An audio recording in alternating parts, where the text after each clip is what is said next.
The right? Okay, thank you. Hello.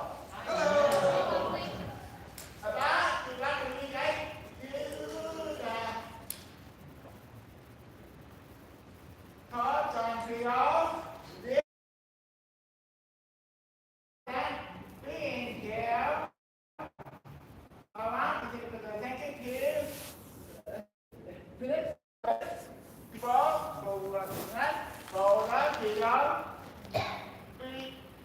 Sit back, join the soul. So, thank you, Chris, for welcoming us all to the theater. We wanted to start off this show with a little bit of some pre-show explanation of what you're about to see. Not everybody was familiar with Shakespeare, as we've become over the last 4 months, and for some folks who've been working on this project for a long time, over the last 3 years. A little bit of and also the process that we did of translating this show, of making it more accessible, of making it more ours, was a process we did together collaboratively. And so everyone had a piece of that process, and we really wanted to have a piece of showing you what that was like also before we get started. So I want to start with you, Chris. You played a couple different roles in this show. Can you tell me about the first character you played at the top of the show? No microphone, go for it. What about you two?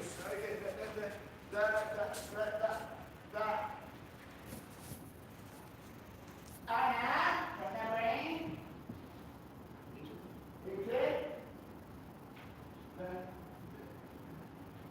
And what did you just think of Lysander, who loves his daughter, Hermia? He doesn't. I can't at all.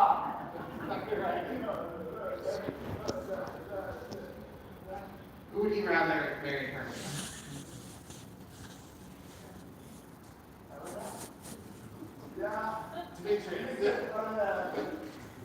Absolutely right. Yeah, fantastic. So that's where we start. We start in Athens. You're upset about Hermia, dealing with this guy that she loves. So, Lysander, can you tell us a bit about your character and what he does next? Well, first and first, I don't leave. But Lysander is head over heels in love with Hermia. So when Dad says no, we think, where can we go where Dad won't bother us? So we escape into the magical fairy woods so that he can leave us alone. Right, you guys are planning to elope. That's fantastic. Escaping the woods. Also escaping into the woods, we've got the group of your character, Tom. He played Bobby, and he talks about the character of you. A form of the light for the dew on the night of the mechanicals are a good team. I'll tell you that much. And they do things when he took over directing duties. Yes, that's exactly right. I was doing everything in this show within the show, play within the play. So in the forest, Matthew mentioned a little bit that there are some fairies. You play one of the fairies, can you tell us about your character? Hello, everyone. I'm Christopher because I am the character of Puck, Robin Goodfellow. So I was saying all about the fairies. So the fairies are beautiful because they all got magical powers. Because cobweb or mustard seed or newt, because they got magical. So I will tell you this. Magic is very powerful, right? So I'm trying to tell you this. I am Puck, Robin Goodfellow, that's me, because I got powers for each and every eyes and therefore to be sleeping. So that Xander will also sleep, and then I'll make a spell on his face. Now I'll say it through my lines, but you guys can't hear it. So further ado, so I am Puck. Thank you very much, and I'll pass the mic to Andrew. So I'll hand it back to Sun. Well, I don't want to go way too far because there's a lot of magic in the show. There's a couple of different spells that happen. One person who's not on the stage right now, King Oberon, makes himself invisible throughout this show. Yes. You're talking about the spell that you cast on Lysander. It's like a love spell, right? Yes. He tells us that Jack. Okay. All right.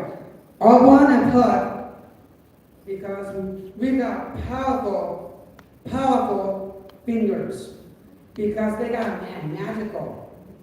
Because I was saying this because magic is very good and very, very magical of every sleeping eyelids because they try to keep the powers going, and this show will be good as magical in the futures.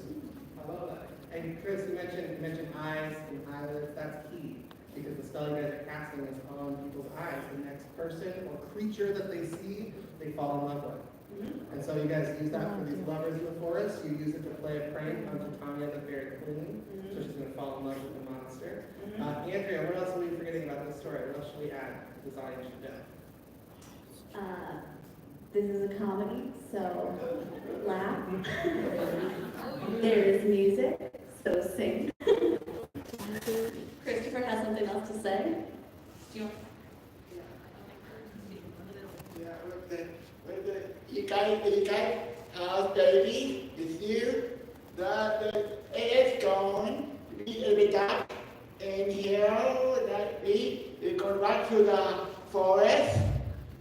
You guys might be here down and the walls like this. Then you bit. Do not be afraid. Then Is that not? Okay, great. I'm glad, Christopher, that you brought up the animal noises in the forest, that Andrea brought up music. A couple of things to know about this show is that we include some collaboratively created music, some parodies of existing songs, and also some original music that the cast worked together to make, along with Mario, our minstrel over here. And it was a really, really fun process making that music together as a group.